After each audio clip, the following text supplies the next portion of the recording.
வணக்கம். சுதா கிச்சன். ஒரு அரை மூடி தேங்காய் எடுத்துக்கங்க. மிளகு அதிகமாக சேர்த்துக்கணும். மிளகு 2 டீஸ்பூன், சீரகம் 1 டீஸ்பூன். இதை நைஸாக அரைச்சிப்போம்.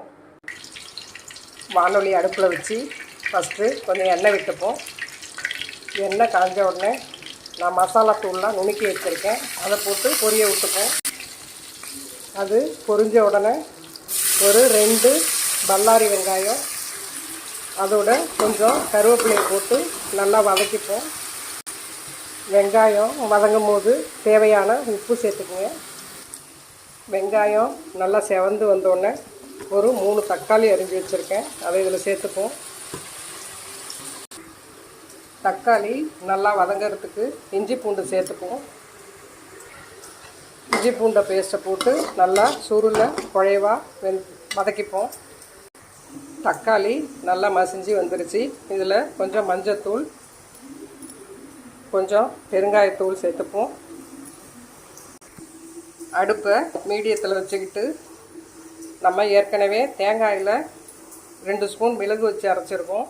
மிளகு காரம் அதிகமாக இருக்கணும், மிளகாத்தூள் காரம் கொஞ்சம் கம்மியாக இருக்கணும். 1.5 ஸ்பூன் மிளகாத்தூள் சேர்த்துருக்கேன். இதை வதக்கிப்போம்.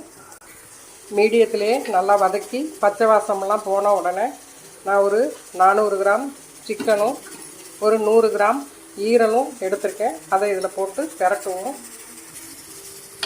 எல்லாத்தையும் மசாலா பரவுற அளவுக்கு நல்லா வதக்கணும். நல்லா மசாலாவில் பிரண்டு வரும்போது இதில் ஒரு 2-3 ஸ்பூன் நல்லெண்ணெய் விட்டுப்போம். நல்லெண்ணெய் விட்டால் டேஸ்ட்டாக இருக்கும். நம்ம வதக்கும் போது கறி கொஞ்சம் கலர் மாறி வரும். அந்த ஸ்டேஜில் அரைச்சி வச்சுருக்கிற இந்த மசாலாவை இதில் சேர்த்துப்போம். மிக்சியை கழுவி கொஞ்சம் தண்ணி சேர்த்துப்போம்.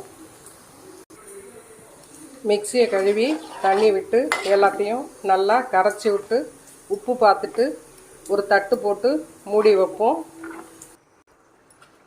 கொத்தமல்லி தழை தூவி நல்லா பிரட்டி விடுங்க. இந்த கிரேவி இந்த கறியோட சேர்ந்து பிரண்டு வரணும். நல்லா வெந்திருக்கும். மிளகு காரத்தோட சாப்பிட அருமையாக இருக்கும். இதை சாதத்தில் போட்டு சாப்பிட்லாம். சப்பாத்தி, பூரி, தோசை, இட்லி, இடியாப்பம் எல்லாத்துக்குமே தொட்டு சாப்பிட நல்லாயிருக்கும். இந்த கிரேவி நீங்கள் வச்சு கொதிக்கும் போதே 8 வீட்டுக்கு தெருவே மணக்கும். நீங்களும் இதே மாதிரி செஞ்சு பார்த்துட்டு டேஸ்ட் எப்படி இருக்குன்னு சொல்லுங்கள். உங்கள் ஃப்ரெண்ட்ஸுங்களுக்கு ஷேர் பண்ணுங்கள், லைக் பண்ணுங்கள், சப்ஸ்கிரைப் பண்ணுங்கள். ஆல் பட்டனை கிளிக் பண்ணிக்கங்க. நன்றி.